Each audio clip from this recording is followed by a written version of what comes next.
It's New Year's Day in my studio. I haven't really been down here much since Christmas Eve when I hosted my last studio party of the season.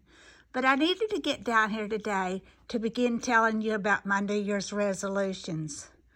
One of them, although I'll tell you one thing, on Christmas Eve I swore that I wouldn't have another party for an infinity because I was so tired of Christmas.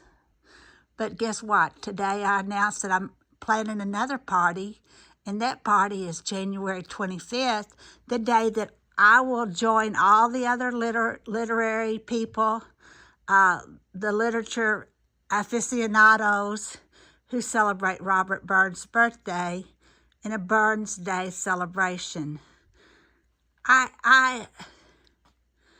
This morning I wrote a post for Auld Lang Syne. Auld Lang Syne.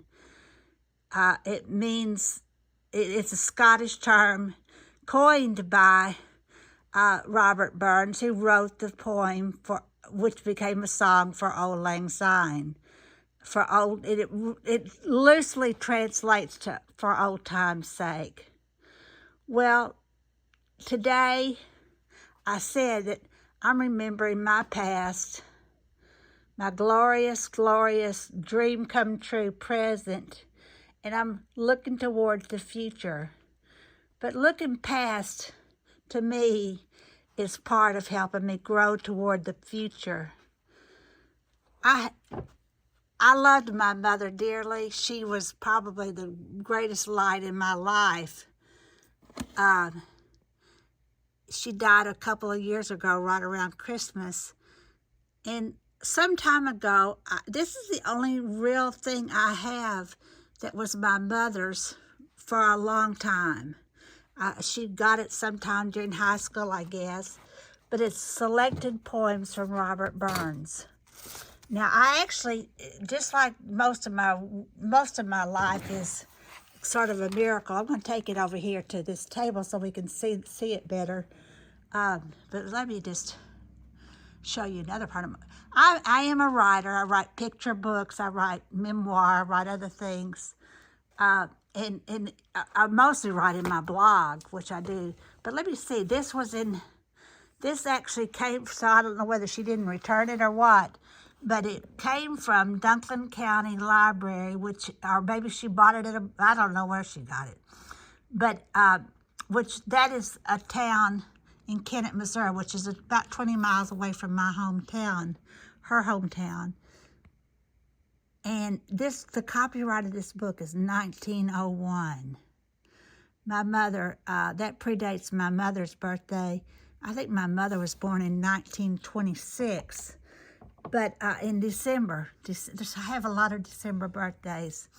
But I had already determined before I collected this book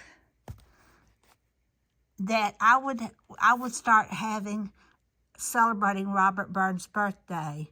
Robert Burns was one of the leading figures that launched the Romantic movement. He was an 18th century poet, born in the late 1700s. And he only lived 37 years, and he left a huge volume. Well, not a huge, because he only lived 37 years, but he did leave us with several poems that have been made into songs. I'm going to share with you some of his poetry and songs on my blog post.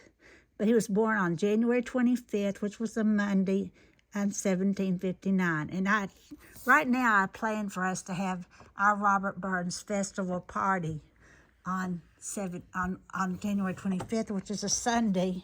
And I think that would be a good time. I have some fabulous friends who are musicians, and I hope that they might sing for Auld Lang Syne, for old time's sake.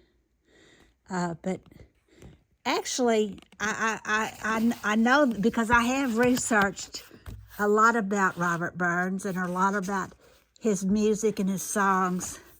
I know for a fact that Auld Lang Syne is really meant as a funeral poem. It's saying goodbye to somebody for Auld Lang Syne, for old time's sake. But and you might think, well, that's not really a good song for a New Year's Eve celebration, but it's a perfect song. Because what do? We light the fires to burn our past regrets, and we celebrate the coming of a new year. So look for the year ahead. Look for us to have our Robert Burns birthday party, and look toward the new year and the new life in your own life. And look to the past for Auld Lang Syne.